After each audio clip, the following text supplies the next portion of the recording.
Hello, everyone. I'm out. I'll do a bit of a more accurate intro today. Welcome to this Patch My PC webinar about Intune Apps for Patch My PC Cloud. So we're officially GAing that today. All right, so very quickly some intros. I'm Wout. I'm the director of product for our cloud solution here at Patch My PC, and there's a couple of other people that are gonna ramble on a bit today. First one is Andrew. Andrew is our application engineering manager. If you've got any questions about Adobe, Java, whatever, everything that's difficult to install, let us know. I'll drop his phone number in the chat after this webinar. Then we've got David Stewart.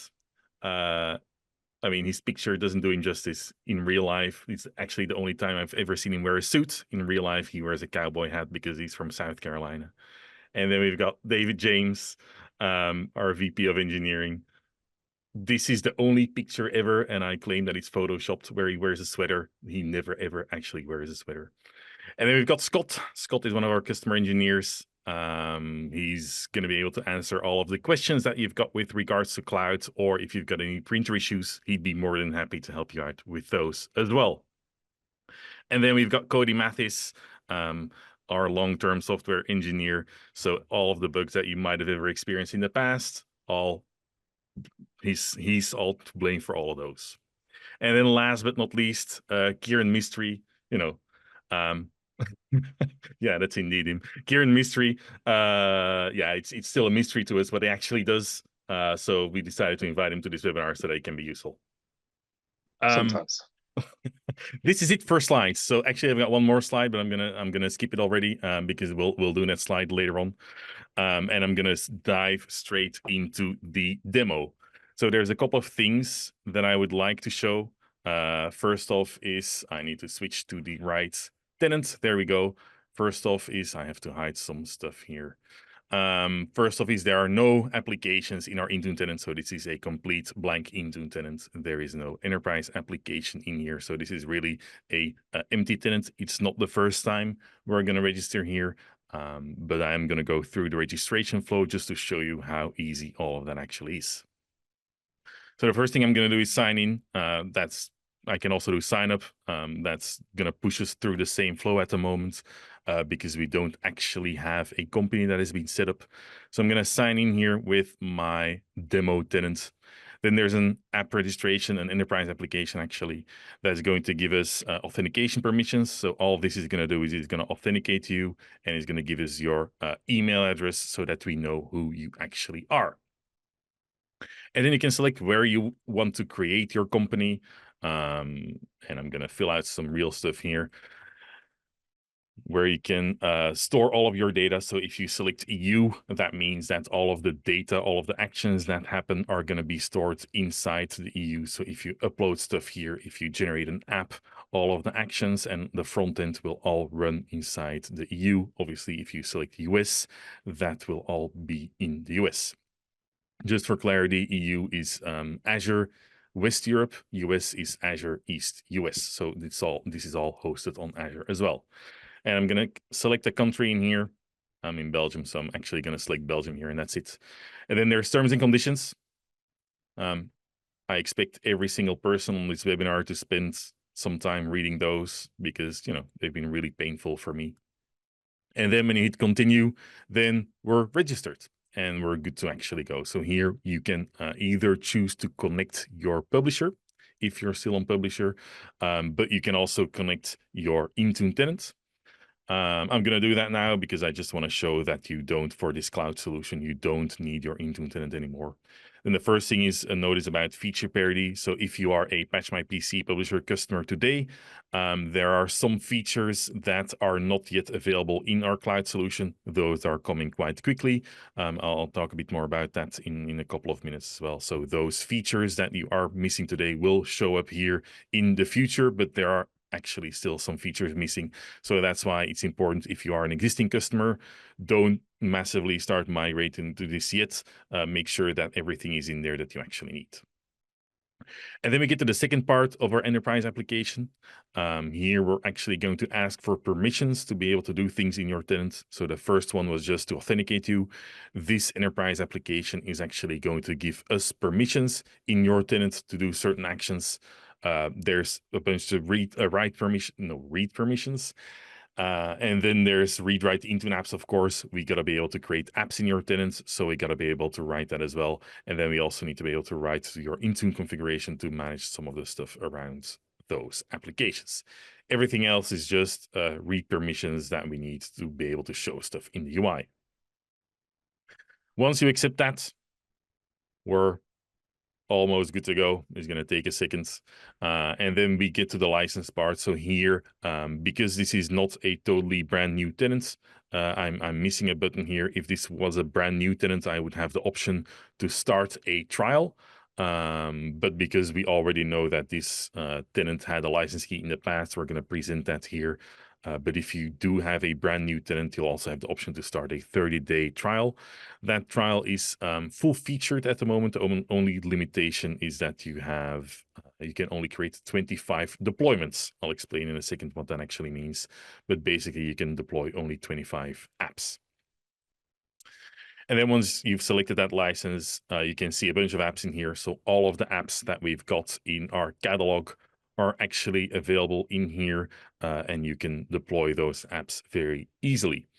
I'm going to deploy 2 apps today. I first want to very quickly show my VM to show you that it's clean. So there are no, I'm going to hit F5 so that I'm not cheating. So there's no 7-zip on here. There is a very outdated version of Notepad on this device. So I will demo that in a second as well. But there are no other, there is no 7-zip installed on that device just yet. So I'm going to deploy that 7-zip here. I'm going to take the 64-bit MSI because I prefer MSIs. I'm going to click through it. I'm going to create an assignment here, actually 2 different assignments. I'm going to create a required assignment for an Azure AD group. So basically here what happens is we're going to look in your, I said Azure AD because I'm getting old. It's Entra ID now. We're going to look into your Entra ID. We're going to check which groups you've got available there that we can select, that you can choose to either include or exclude those groups. And I'm going to make it required for that first group. And then, because you never know, I've got the app installed on a device that I'm not aware of. I'm going to create an Intune update, an update only app for all devices.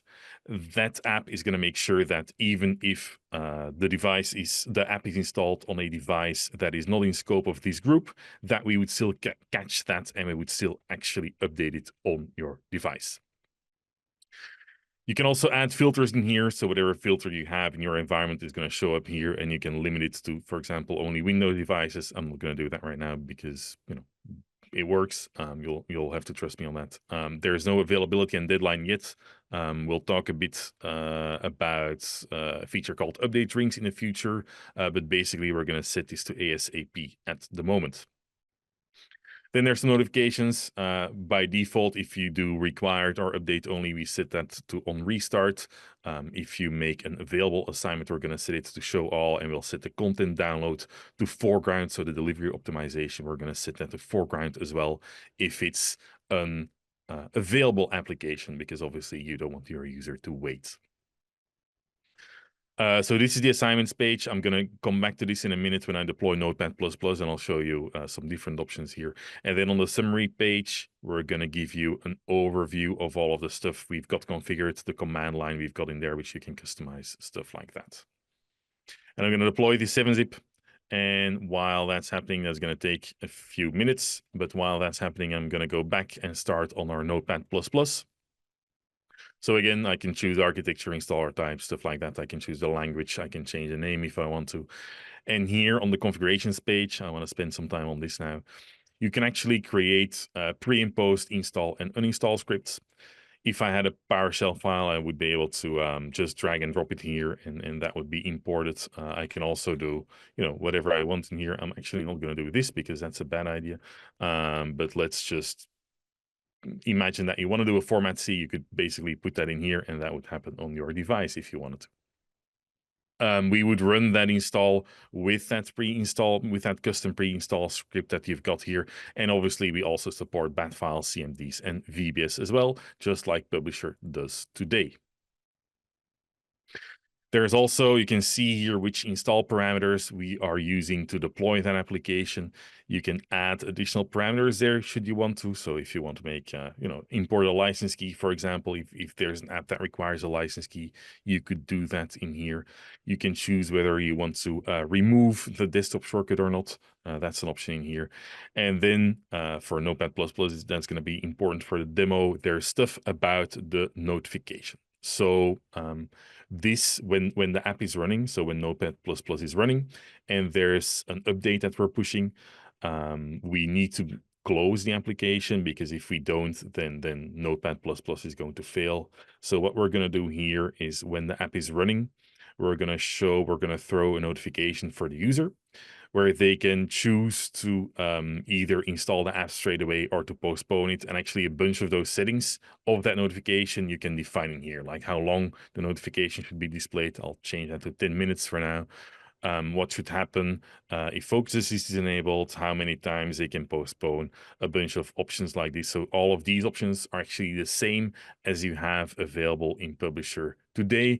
And there's a bunch of customization options for that conflicting process notification. You can also customize actual processes that are in here. So if you wanted to add a process, go nuts. That's all fine. And then on the next page, again, we're at assignments. And I'm going to show available assignments here. So you can make that app available for all users. And then to make it easy for you, probably if you make it available for all users, you also want to update it for all of your users or devices. We'll give you a button here where you can automatically assign it to all devices. I'm not going to do that because I need to demo that in a minute, that I'm manually going to install it. And then when you deploy it, so again, you've got the summary page where you've got everything that's been configured. So this is 600 seconds instead of 300, a lot of stuff here. And when you deploy the app, it's going to be in here as well. And as you can see, in the meantime, while this was going on, our 7-zip has actually already been deployed, and it's now going to be in our tenants. If you want to make changes to it, there's a bunch of buttons here where you can choose to edit whatever you want to edit, recreate the app, just in case you deleted it from your Intune tenant, for example, you can just recreate the app in your tenant. And if you want to pause updates, that's an option as well. So what will happen here is we will actually stop deploying updates in your environment until that's been re-enabled. For the conflicting process notification, what you can do there is you can configure the branding in there. So this is actually what that conflicting process notification would look like. When the app is running, depending on your configuration, we're going to only show that when the app is actually running, of course. You can also set this to always show, whatever. There's a lot of configuration options there. And that notification you could customize if you want to. I've got a very, marketing spend a lot of time making this logo here, a very nice looking logo for us. So I'm going to configure this here and deploy it down. Now, what this is actually going to do, and I'll show that in a second as well, what this app is going to do is it will actually create a required app for all of your devices in your tenant, and it will deploy down that branding to all of your devices. So that's something that works slightly different than how Publisher works today. By doing that, we don't have to create a unique package every time over and over again. So this is a very important thing for us to be able to share resources between customers. So once I hit save, what's going to happen is it's going to create that branding app, and we'll see that pop up in a minute in our app catalog in Intune as well. My Notepad++ is also finished in the meantime, and when I hit refresh, we should see some apps in here. Branding's already being created. It'll be there in a second as well. And then for the update apps, for the update-only apps, it works exactly the same way as it works today in Publisher. So you've got an app here that's actually assigned as required. I think we said all devices, right? Yeah, there we go, all devices. And how we're going to make sure that it only installs on devices that have a previous version of 7-zip installed is by using a requirement script. And that requirement script is actually going to check if 7-zip is installed on that device. And only if it's installed, we're going to update it. If it's not installed, we're going to skip that app and it's going to report back as not applicable. So that's how we basically make the update of 7-zip conditional on all of your devices. And then if I go back, I gotta click on the right buttons. If we go back to 7-zip, we made this one required. And you'll see that it's also required in here. There we go for this one group. And if we then go to Notepad++, we'll see it's available for all users. There we go. And yeah, that means all users will get it in their company portal, right? And then branding. So this will be assigned to all devices, like I said, and that will actually deploy down some stuff on your device. I'm very quickly going to go to my VM. Oh, someone has already restarted the IME for me. That's great. I'll come back to it in a minute. Obviously, we gotta wait. You know how Intune is. We gotta wait a couple of minutes before we can actually see stuff happening on that device. So while we're doing that, I'm gonna go through some of the other options we've got in the portal here. So on the company settings page, this is what we fill out when we registered, right? You can fill out a billing email. You've got a company ID. If you're opening a support case, this is the ID we're always going to ask for because this is important for us to be able to track you down. And then we also have the option for us to access your tenant. By default, obviously, we won't have access to your tenant. If you open a support case and you want us to look at something, you can just give us read-only admin, and then we will actually be able to see in your tenant and see what's going on there. We'll get a similar to UI to yours. And that basically makes it easier for us to troubleshoot something that is going on. If you configure it to no access, obviously, we won't have access to anything in your tenant at all. And then an important one, on the users page, you can invite additional admins. So please make sure there's a banner here as well. Please make sure that you've got more than one admin. I think a large percentage of our tickets is about people that locked themselves out because they only had one admin and they forgot who that is. So please invite some additional users here. I'm going to actually invite Davstu here. And there's some roles here as well. There's a full admin with access management privileges. That means that there'll be a full admin and be able to invite other admins as well. So this is the important one. There is a normal full admin, which basically means you can do whatever you want, except the users bit. Intune App Admin can deploy stuff in your Intune tenants, can connect Intune tenants, stuff like that, but they can't invite other users or manage custom apps. And then Custom Apps Admin is the exact opposite, where you can only manage custom apps, you can create connections to your publisher, stuff like that. But Custom App Admins can only manage custom apps that they've got created in their tenant.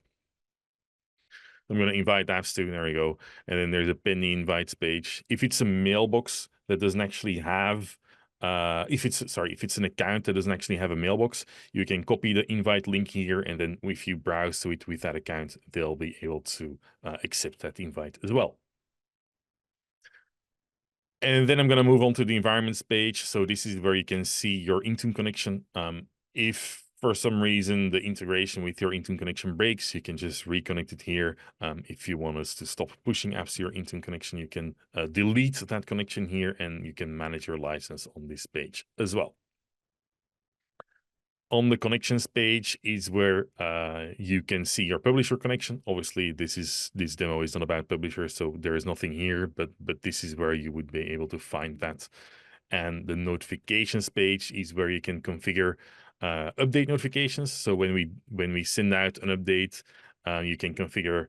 Sorry, when we deploy and update your environment, you can configure webhooks, and through those webhooks, through Teams and Slack, basically, we would send you a message saying, "Hey, we updated an application for you," just to let you know. And then there's email as well, where you can send an email to whatever email address you want. This is just because this is a user that exists that we see this email here. But whatever email you want, we can send an email to saying, "Hey, this is an app that we've updated for you." And I'm going to try and show that for a second. So this is actually what that update email looks like. So if you're used to the publisher update emails, this is slightly more in line from our current style, let's say, from our new style. So basically, we're going to give you an overview of all of the apps we've updated in your environment.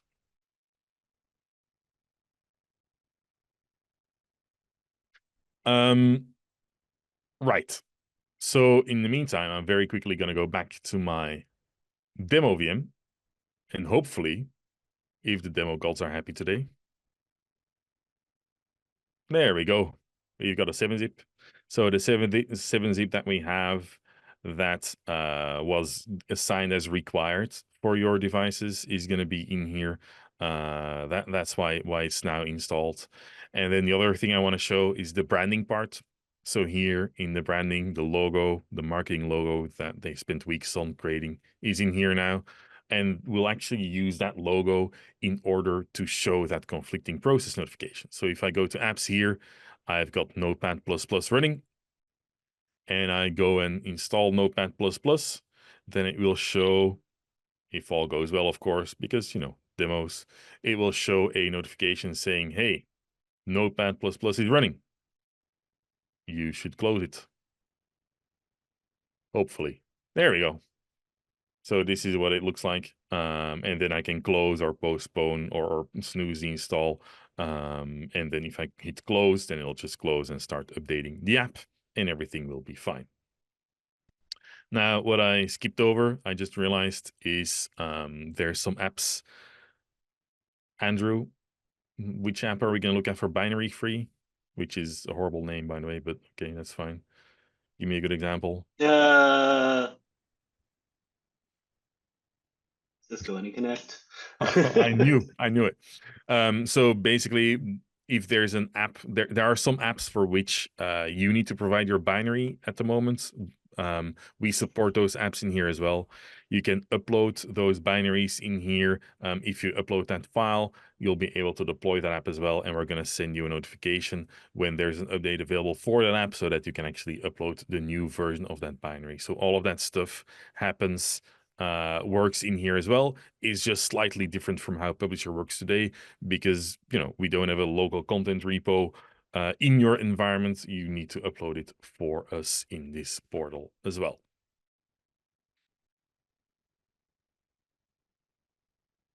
Well, while Andrew. we have this little bit of downtime here, is this a good time to take a question or two that's been popular, that's been kind of coming up? Or yeah, absolutely. So we have Scott or Andrew. There was some talks about some of the binary free apps and or SSO. Is that something we want to talk about now? We actually just discussed the binary free apps at least. So we did have one about does the current settings configurations from an on-prem transfer over to the cloud is one that came up. Yeah, that's a very good one. So right now, no. So there is, when you connect your publisher, you can see here on 7-zip that there is an icon that says this app is already deployed. When you connect your publisher, we will see which apps that you have published through publisher, and we'll show you a warning and an icon for that as well when you try to deploy the same app through PatchMyPC Cloud. We don't have an easy way to migrate your apps from publisher to PatchMyPC Cloud just yet because we don't have feature parity. So the first thing we are going to work on, and then it's going to be on a slide that I'm going to show later on as well, but one of the things the first things we're working on is to create feature parity between PatchMyPC Cloud and PatchMyPC Publisher. And once we've got feature parity, we're going to start working on migration, which means that basically our goal is to make it very easy for you to migrate over with just a click of a button. And that's also the reason why we don't recommend existing customers to start full on migrating just yet, unless you obviously really need to. So we suggest that you hold off until we have that migration path for you, and we just give you a button to migrate over to PatchMyPC Cloud. Awesome. Does that kind of answer that question? I think you would know better than myself or Scott or someone else. I like the question about pricing. So this is included in Enterprise Plus and Enterprise Premium. So if you're an Enterprise Plus customer today or an Enterprise Premium customer today, you will get access to these features at the same price as you're paying today. Perfect. Is there anything There was a question about SSO. Well, signing onto the portal using SSO. Yeah, this is full on SSO. So we only support Entra ID at the moment. So that means that if you're signed in with Entra ID in your browser, we will use that identity to actually sign into the PatchMyPC portal. So all we support today is SSO basically with Entra ID. There are plans. I'm not too many people. Was a question about migrating from Scapman, but Yeah, so it's the same story there from Scatman to Patch My PC Cloud. Same story as Publisher to Patch My PC Cloud. We need to work on feature parity first. Now, the the parity gap between Publisher and Cloud and Scatman and Cloud is a bit different. So we're going to focus on Publisher first. Once we've closed that feature gap, we're going to start working on Scatman so that you can also migrate over from Scatman to Patch My PC Cloud. Also with the click of a button. There was another question about the Microsoft tenant type, so GCC, EDU, and consumer. EDU shouldn't be an issue. At least I don't see. Feel free to chime in, guys, but EDU is just publicly available. And then there's GCC won't work yet. There's a lot of red tape around GCC. So for GCC, you still need to be on Publisher. We are, for custom apps, there are some ways how we can circumvent it. But if you're one of those people that want to use custom apps for GCC, reach out to insiders. I'll show that email thing in a bit, and let's definitely have a conversation about it. And then the other tenant type was what? Consumer? Consumer, yeah. I don't know what that means. No, do I? I think we can, if there's anything else, we can kind of take another look at some Q&As after this. I just wanted to make sure we can have a little bit of break there and continue, make sure we get the rest of the demo in here. Wow. Appreciate everyone. So let me actually move over to the what's coming up slide. Oh, and I'm gonna switch it around. There we go. That'll be better. So yeah, I mentioned this very briefly. Update rings. So right now we don't have the option to do availability and deadline. That's because we've decided to focus on update rings. Update rings will give you a more streamlined and stable solution to actually create update rings in your environment. This is about ready to go to private preview. So if you want to try this out, please email insiders@patchmypc.com and we'll add you to a list. And we'll reach out once this is ready to go into private preview. But basically the idea is that we give you very tight control over when an update progresses through your pipeline. Then, I talked about feature parity already.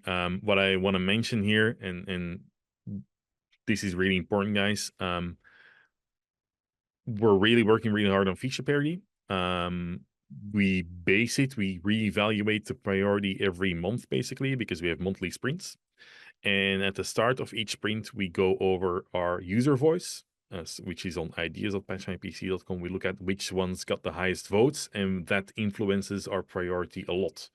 So if you want a feature that is really urgent for you that we don't have today in Patch My PC Publisher, please go to ideas.patchmypc.com and upvote it, and then we will let that influence our priority. And so it's really important that you do vote on there so that we do make those features that you really, really want. And the resources for the call as well, there is a link to the feature parity page. Yeah, indeed. So we are also indeed tracking a page, or we've got a page where we compare publisher versus cloud, and there you can see which ones we're actually working on at the moment, which is update rings, by the way. There's some other stuff that's in the works, like the database scan feature is actually underway as well. So there's some feature that we're working on today that are on that page too. MSP V1, we're also looking for preview customers there. So if you're a managed service provider and you want to try out Patch My PC Cloud, please reach out. We are, I don't want to commit on a time frame yet. Again, too many people, but we're working on this and we're soon going to be looking for private preview customers. And then the next thing, this is, is PSAT integration. So we are going to have support in Patch My PC for PSAT. So whatever PSAT stuff you do today, as long as it's well formed and you're not drawing extremely outside of the lines of PSAT, that is just going to work. So whatever you put in pre-install, install, and post-install, we will be able to support in Patch My PC as well. And then one of the next things is version pinning. So where in Publisher today, you're using the option to store or to keep old versions in your environment, we're going to slightly change that around, and we're going to give you the option to version pinning. So with version pinning, you'll be able to say, okay, I want to keep this app on this version, or I want to deploy this app to this version, stuff like that, so that you've got old stuff. And then I'm again afraid to click on the next button, because something else we're working on, actually, Andrew's team is working on this really hard, but we're working, we're overhauling our entire application catalog system. We're doing that for a couple of reasons. The very big drivers why we're overhauling that is to be able to provide support for macOS apps and ARM. And MSIX. And MSIX, yeah, I knew I forgot stuff. So there's a lot of stuff in the pipe. Did you just say drivers, Mike? No, No drivers. Okay. no, please no. Well, actually, no. Well, if Andrew does it, it's fine. I don't care. Andrew, do you want to do drivers? No.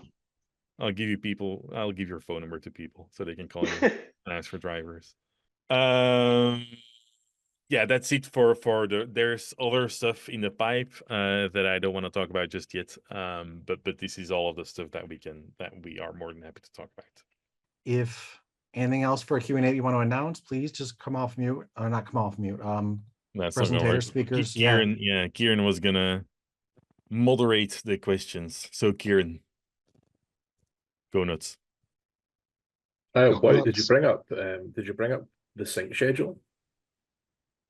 No, because it's not on here yet, but that is, I don't know. No, but I mean, that's did you what talk want- about when it syncs currently? Oh yeah, sorry. So okay, yeah, you're right. Thanks. There's one sync schedule, but basically when you create a deployment, when you deploy an app, that's going to get created straight away. An update will run at 2 a.m. at night. Now 2 a.m. is, we've got a very annoying thing called time zones. 2 a.m. basically means for your country at 2 a.m. we're going to run that update. So if you've got a country with more than one time zone, then we're using the time zone of the capital. Very soon you will be able to customize that sync schedule, so you'll be able to change it to whatever time you want. And yeah, I think that's is that for end of the month or something, or it's already very close, right?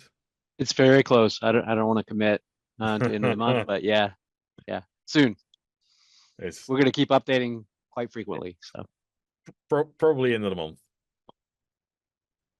Living on the edge. There is a question in the chat: Is England going to beat the Netherlands No. today? No, No. I didn't even know what the other team was, but no. Oh, it's the Netherlands. No. No. Okay. I hope not. I thought that was a relevant question, to be honest. But there you go.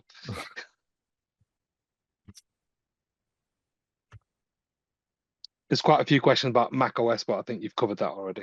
Yeah. Multiple Intune tenants.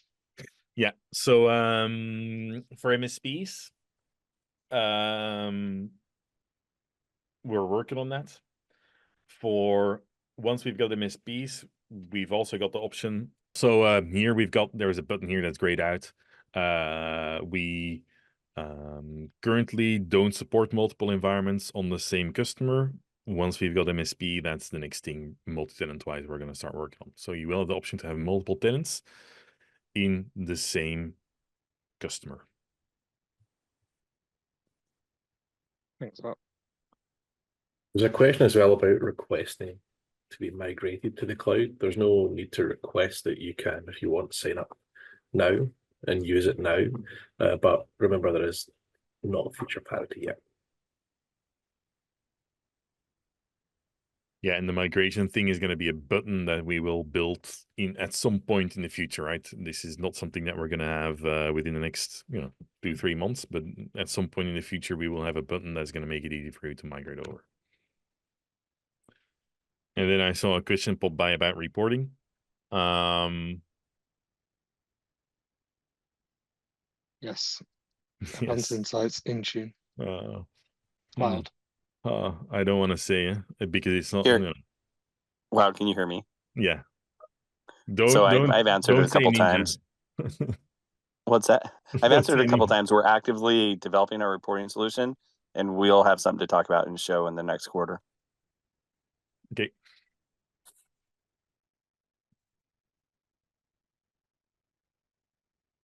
Any other questions that came back a couple of times are interesting?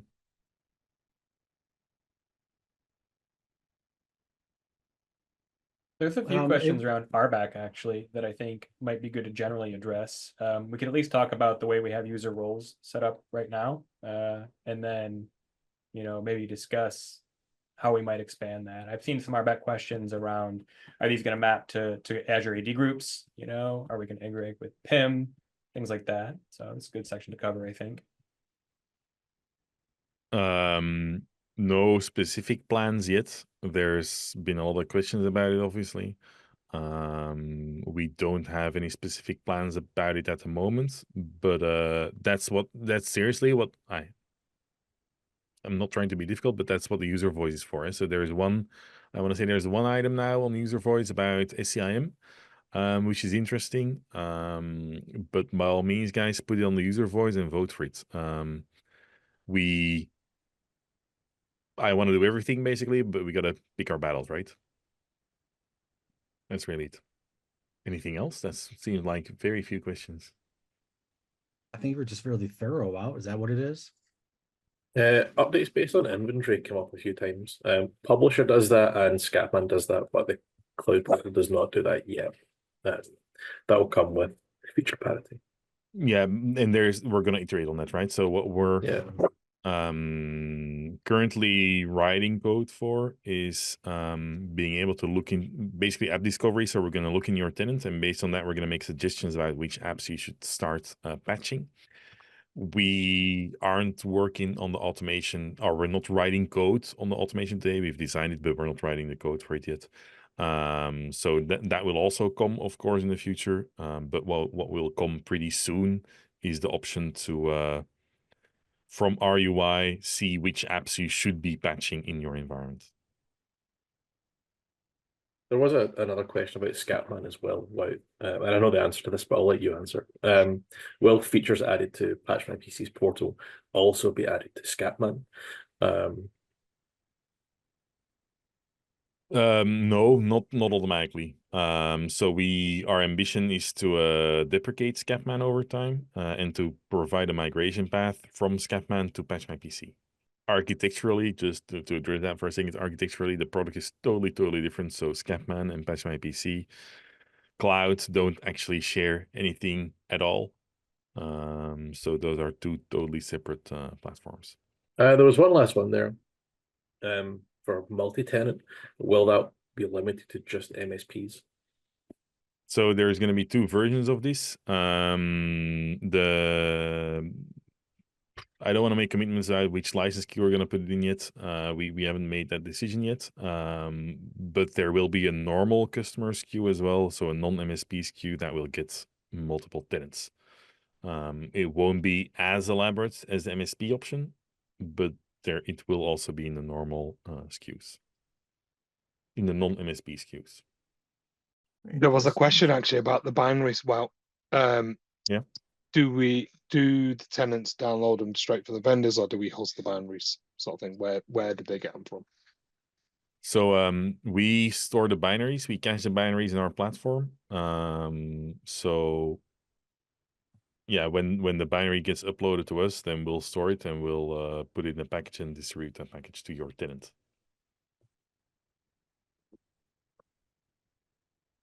And that's for custom apps, but for the public apps, we're going directly, to the vendor. We're getting them and then storing them for packaging. So a little different for custom versus. Yeah, right. Yeah, sorry. And for binary, I need to local content repo apps, which is not local content repo apps anymore, but whatever. The customer needs to provide those binaries as well.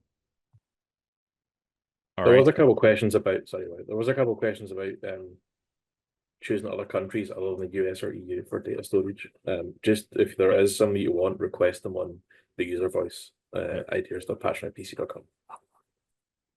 Yeah, and I'd like to understand the scenario as well, just to give you an idea about, because we're hosting everything in Azure, our latency is extremely small. So it would be great if it's just for compliance and stuff, because performance-wise, there's really no need to host it somewhere else at the moment. But yeah, like Scott said, please put it on the user voice. We'd love to hear about the scenario. And just, Julian, just to be clear, GA is today, right? So it's GA today, but it just hasn't got all the features of Publisher just yet. So GA is right now, but just not all the features of Publisher. Today. It is, Adam, it is GA today. Did you press the button now to go GA? We actually, actually we pressed it yesterday, but we're only telling people today that we pressed it yesterday. Okay.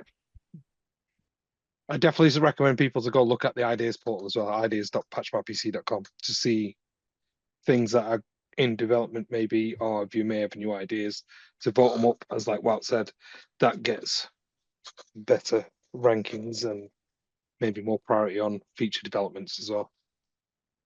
All right, guys. Thank you very much for your time. I hope it was a bit interesting. If you do have questions, reach out to our support.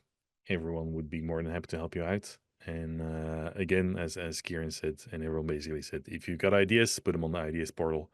We'd really, really, really love to hear about them. Thank you very much for your time, and see you all later. Bye-bye.